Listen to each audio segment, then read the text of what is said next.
जय श्री राधे कृष्णा। ओम नमो भगवते वासुदेवाय नमः। ओम नमः शिवाय।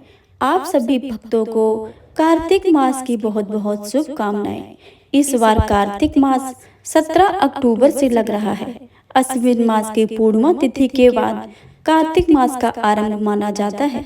इस बार शरद पूर्णिमा 16 अक्टूबर को मनाई जाएगी और अगले दिन यानी 17 अक्टूबर से कार्तिक मास प्रारंभ हो जाएगा। आज आप सभी सुनेंगे कार्तिक मास अध्याय 1 की कथा। उससे पहले आइए जान लेते हैं कि कार्तिक मास का महत्व क्या है तथा कार्तिक मास में क्या करें और क्या ना करें। अगर आपको यह वीडियो अच्छी लगे तो वीडियो को लाइक करें और चैनल को सब्सक्राइब करके बेल आइकन को दबा लें ताकि आने वाली सभी वीडियो की जानकारी सबसे पहले आपके पास पहुंचे। पौराणिक मान्यताओं के चतुर्मास का सबसे प्रमुख मास होता है कार्तिक मास। कार्तिक मास के ही देवोत्थान एकादशी पर भगवान विष्णु 4 महीने की निद्रा के बाद जागते हैं। इस महीने में भगवान विष्णु के साथ तुलसी पूजन का विशेष महत्व माना गया है। इस महीने में तुलसी और शालिग्राम का विवाह भी आयोजित किया जाता है। कार्तिक मास में गंगा स्नान, दीपदान, यज्ञ और अनुष्ठान परम फल देने वाले माने गए हैं। इनको करने से आपके कष्ट दूर होने के साथ साथ पुण्य की प्राप्ति होती है और ग्रह दशा भी सुधरती है। कार्तिक मास में धनतेरस, दिवाली, छठ पूजा और कार्तिक पूर्णिमा जैसे महत्वपूर्ण व्रत त्योहार पड़ते हैं। कार्तिक मास भगवान विष्णु की पूजा के लिए विशेष खास माना गया है, इसलिए इस महीने में विष्णु प्रिया तुलसी की पूजा करना भी बहुत अच्छा माना जाता है। इस पूरे महीने में तुलसी के पौधे के नीचे घी का दीपक जलाने की परंपरा है। ऐसा करने से आपको धन लाभ होता है और आपके घर में माँ लक्ष्मी का वास होता है। कार्तिक पूर्णिमा के दिन शालिग्राम और तुलसी का विवाह भी करवाया जाता है। कार्तिक मास में क्या नहीं खाना चाहिए। पौराणिक मान्यता के अनुसार इस महीने में श्री हरि मत्स्य अवतार में होते हैं, इसलिए इस महीने में भूल कर भी मछली या फिर अन्य प्रकार की तामसिक चीजों का सेवन नहीं करना चाहिए। कार्तिक मास में बैगन खाना अशुभ माना जाता है। साथ ही माह में द्विदलन अर्थात जो अनाज 2 भागों में बटे हैं उनका सेवन नहीं करना चाहिए। उड़द, चना, मसूर, मूंग, मटर ऐसे ही अनाज माने गए हैं। कार्तिक के महीने में परम पावनी गंगा नदी में डुबकी लगाना बहुत ही अच्छा माना गया है। अगर आप गंगा में स्नान नहीं कर सकते हैं तो घर के पानी में गंगा जल मिलाकर स्नान कर सकते हैं। कार्तिक के महीने में पूरे 30 दिन तक तुलसी के नीचे घी का दीपक जरूर जलाना चाहिए। अगर आप लगातार इतने दिन दीपक जलाने में असमर्थ हैं तो देवोत्थान एकादशी से लेकर कार्तिक पूर्णिमा तक कम से कम 5 दिन तक दीपक अवश्य जरूर जलाएं। तुलसी की पूजा करने पर माँ लक्ष्मी के साथ साथ कुबेर जी की कृपा भी प्राप्त होती है। कार्तिक के महीने में भगवान विष्णु का स्मरण करते हुए शाम के वक्त पूजा के स्थान में तिल के तेल का दीपक जलाकर रखें।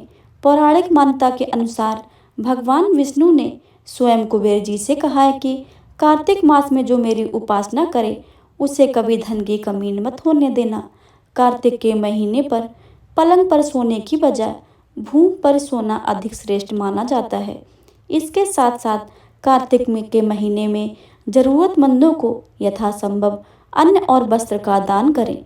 रोजाना उगते सूरज को जल दें। अब आप सभी सुने कार्तिक मास अध्याय 1 की कथा। तो प्रेम से बोलिए गणेश भगवान की जय, विष्णु भगवान की जय। नैमिषारण्य तीर्थ में सूत जी ने 88,000 सौनिक आदि ऋषियों से कहा, अब मैं आपको कार्तिक मास की कथा विस्तार पूर्वक सुनाता हूँ, जिसका श्रवण करने से मनुष्य के सभी पाप नष्ट हो जाते हैं और अंत समय में वैकुंठ धाम की प्राप्ति होती है। सूत जी ने कहा, श्री कृष्ण से अनुमति लेकर देवर्षि नारद के चले जाने के पश्चात सत्यभामा प्रसन्न होकर भगवान कृष्ण से बोली, हे प्रभु, मैं धन्य हुई, मेरा जन्म सफल हुआ। मुझ जैसी त्रिलोक सुंदरी के जन्मदाता भी धन्य है, जो आपकी 16,000 स्त्रियों के बीच में आपकी परम प्यारी पत्नी बनी। मैंने आपके साथ नारद जी को वह कल्प वृक्ष आदि पुरुष विधि विधान पूर्वक दान में दिया, परंतु वही कल्प वृक्ष मेरे घर लहराया करता है। यह मृत्यु लोक में किसी स्त्री को ज्ञात नहीं है। हे त्रिलोकीनाथ, मैं आपसे कुछ पूछने की इच्छुक हूँ। आप मुझे कृपया करके कार्तिक महात्म्य की कथा विस्तार पूर्वक सुनाइए, जिसको सुनकर मेरा हित हो और जिसके करने से कल्प पर्यंत भी मुझे आपसे विमुख न होना पड़े। सूत जी आगे बोले, सत्यभामा, ऐसे वचन सुनकर श्री कृष्ण ने हंसते हुए सत्यभामा का हाथ पकड़ा और अपने सेवकों को वहीं रुकने के लिए कहकर विलास युक्त अपनी पत्नी को कल्प वृक्ष के नीचे लेकर गए और फिर हंसकर बोले, हे प्रिय, 16,000 रानियों में से तुम मुझे प्राणों के समान प्रिय हो।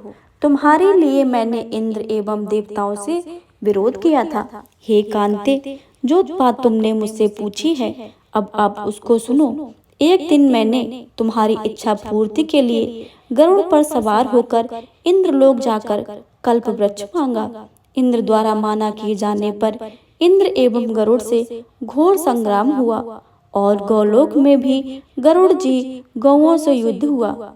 गरुड़ की चोट से उनके कान एवं मूंछ कटकर गिरने लगी, जिससे 3 वस्तुएं उत्पन्न हुई। कान से तंबाकू, पूंछ से गोभी और रक्त से मेहंदी बनी। इन तीनों का प्रयोग करने वाले को मोक्ष नहीं मिलता है। तब गौओं ने भी क्रोधित होकर गरुड़ पर वार किया, जिससे उनके 3 पंख टूटकर गिर गए। इनके पहले पंख से नीलकंठ, दूसरे से मोर, तीसरे से चकवा चकवी उत्पन्न हुए।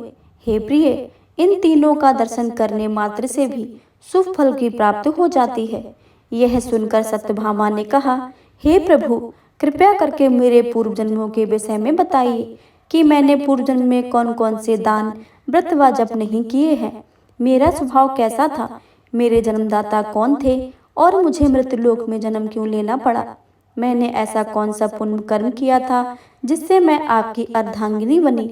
श्री कृष्ण ने कहा, हे प्रिय, अब मैं तुम्हारे द्वारा पूर्व जन्म में किए गए कर्मों का विस्तार पूर्वक कहता हूँ, उसे सुनो। पूर्व जन्म में सत्ययुग के अंत में मायापुरी में अत्रि गोत्र के वेद वेदांत का ज्ञाता देव शर्मा नामक एक ब्राह्मण निवास करता था।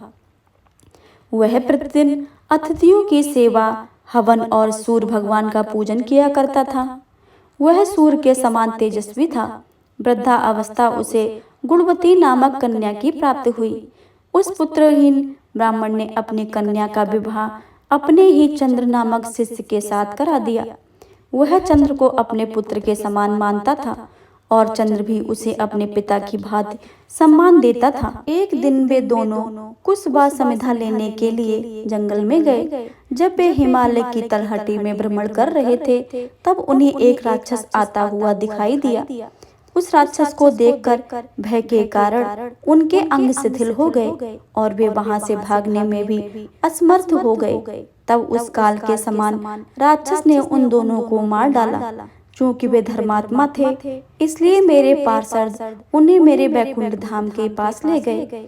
उन दोनों द्वारा आजीवन सूर्य भगवान की पूजा किए जाने के कारण मैं दोनों पर अति प्रसन्न हुआ। गणेश जी, शिव जी, सूर्य देवा देवी, इनके सबकी पूजा करने वाला मनुष्य स्वर्ग की प्राप्ति करता है। मैं एक होता हुआ भी काल और कर्मों के भेद से 5 प्रकार का होता हुआ हूँ। जैसा एक देवदत्त, पिता, भ्राता आदि नामों से पुकारा जाता है। जब वे दोनों विमान पर आरूढ़ होकर सूर्य के समान तेजस्वी, रूपवान, चंदन की माला धारण किए हुए मेरे भवन में आए, तो वे दिव्य भोगों को भोगने लगे। यह थी कार्तिक मास अध्याय 1 की कथा। अब आप सभी सुनेंगे तुलसी माता की कथा, क्योंकि कार्तिक मास में तुलसी माता की कथा को अवश्य सुने। से बोलिए भगवान विष्णु की जय, तुलसी माता की जय।